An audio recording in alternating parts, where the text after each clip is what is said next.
Sir जी नवनीत जी प्रारंभ कीजिए। बहुत बहुत धन्यवाद अध्यक्ष महोदय।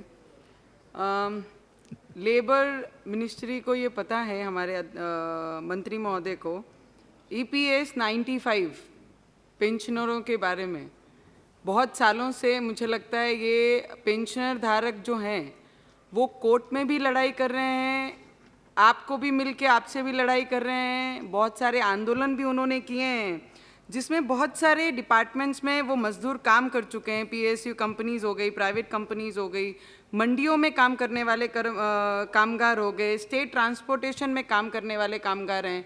ऐसे बहुत सारे वर्कर हैं जिनकी पेंशन के लिए वो लेबर मिनिस्ट्री से बहुत सालों से बातचीत कर रहे हैं, अपने मुद्दे रख रहे हैं, अपने प्रॉब्लम्स रख रहे हैं। कोई 60 इयर्स हो गया है, कोई 65 हो गया है, कई लाख तो उसमें से जिनका निधन भी हो गया है। ऐसे लोगों ने अपनी अपनी प्रॉब्लम्स बहुत बार इनके पास रखी हुई है, वो सिर्फ अपना हक मांग रहे हैं।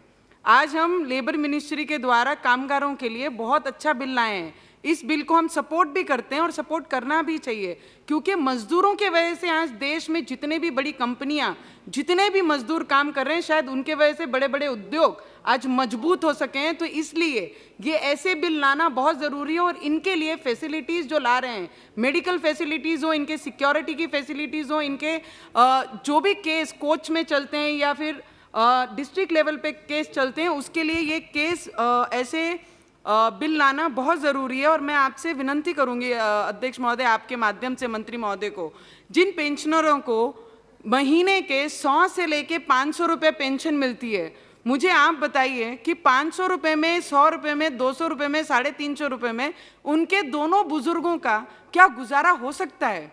और बल्कि जहां पर सरकार के पास इनके ही पैसे दिए हुए EPS 95 के खाते में 5 लाख करोड़ फंड आज तक जमा है, और उसके बावजूद इन वर्करों को मिनिमम ऑफ पेंशन ये मांग रहे हैं, जहां पर हम उन्हें दे नहीं पा रहे हैं। बहुत सारी मीटिंग से हो गई हैं, कई कोर्ट में उनके बाजू में निर्णय लगा है, कई एक आधी जगह उनके विरोध में निर्णय लगा है। तो मैं मंत्री महोदय से विनंती करूंगी कि ऐसे गरीब मजदूर जो सिर्फ अपना हक मांग रहे हैं, वो 7 से 8 हज़ार अपना पेंशन महीने का मांग रहे हैं, बल्कि आपके पास उनके 5 लाख करोड़ फंड जमा है, उसमें से वो अपना अधिकार मांग रहे हैं। तो मेरी आपसे विनंती रहेगी कि उनको उनका अधिकार दिया जाए और उनके आने वाले भविष्य, जो थोड़े दिन कुछ साल बाकी हैं, ऐसे सीनियर सिटीजन के लिए कुछ दया हमारे से होनी चाहिए। मैं आपसे ये विनंती करूंगी। और अध्यक्ष महोदय, बहुत इम्पोर्टेंट मुद्दा है, और भारतीय एकजुट कामगार संगठन का भी GVK कंपनी के द्वारा जिन्होंने काम किया, उनके बहुत सारे रकम ये कंपनी में बकाया है। और ऐसे कामगार हैं जिनको अपने स्कूल के बच्चों का भी कोई भी फीस भरने के लिए पैसे नहीं है, अपना जीवन रोजाना करने के लिए भी पैसे नहीं है। और ऐसे कामगारों के लिए एक और विनंती आपके माध्यम से PM साहब को करूंगी, जितने भी लेबर हमारे इस देश में रहते हैं, उन्हें हर लेबर को ये प्राइम मिनिस्टर आवास योजना जो है, घरकुल की, घर की, उन्हें इसमें ऐड करके हर लेबर को उन्हें घर दिया जाए, घर प्रोवाइड किया जाए, इतनी आपसे विनंती है। और एक, जब ऑनर और कंपनी में काम करने वाले लेबरों की जब लड़ाई होती है या यूनियन कोई डिमांड करती है, लेबर कुछ डिमांड करती है, जब वो कोर्ट में जाते हैं, कोर्ट में जाने के बाद वो लेबर को वो कंपनी उस वक्त से उनकी सैलरी देना बंद कर देती है। पर मैं आपसे एक विनंती करूंगी, इसमें एक कुछ एडिशन करके, कि जब अगर कोई भी व्यक्ति या कंपनी का मालिक या मजदूर अगर कोर्ट में जाता है तो उनकी सैलरी, उनकी पगार वो मजदूर की बंद नहीं किया जाए, इसमें ज़रूर विचार करना चाहिए, क्योंकि आने वाला भविष्य पे उनकी बहुत सारी चीज़ें निर्भर हैं। और जब लेबर एक आधी कंपनी में 15 से 20 साल काम करता है, वो अपना पूरा भविष्य, अपनी पूरी जवानी, अपनी पूरी मेहनत, पूरा खून वो कंपनी को बड़ा करने में लगा देता है। तो मेरी आपसे विनंती रहेगी, जो मजदूरी कर रहा है, उनके बच्चे जिनका भविष्य उस कंपनी पे, उस पगार पे निर्भर है, ऐसे गरीब मजदूरों के बच्चों के लिए वो कंपनियां उनको स्कॉलरशिप दी जाए, ना कि लेबर का बच्चा सिर्फ लेबर ही बने, मजदूर का बच्चा मजदूर बने, वो डॉक्टर बने।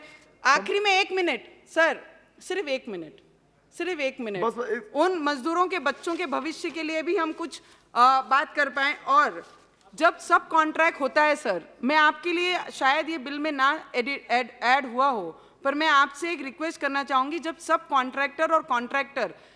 कॉन्ट्रैक्टर मजदूरों को अपने तरफ से कंपनियों में लगाता है या कोई भी गवर्नमेंट में इसमें लगाता है कॉन्ट्रैक्ट बेस पे, तो उसमें से अगर 500 रुपया किसी के ऑन पेपर्स अगर रिकॉर्ड में 500 रुपीज पर डे है या 350 रुपया है, उसे वो पहले ही लिखवा के ले लेता है कि हम इतना आपको देंगे और आपने इसमें लिख के देना, आपको इतनी सैलरी जो लिखी हुई है ऑन पेपर वो आपको दे रहे हैं।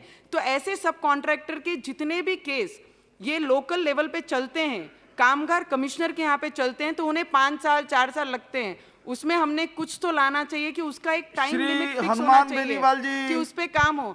सर, एक आदिवासी क्षेत्र का है सर।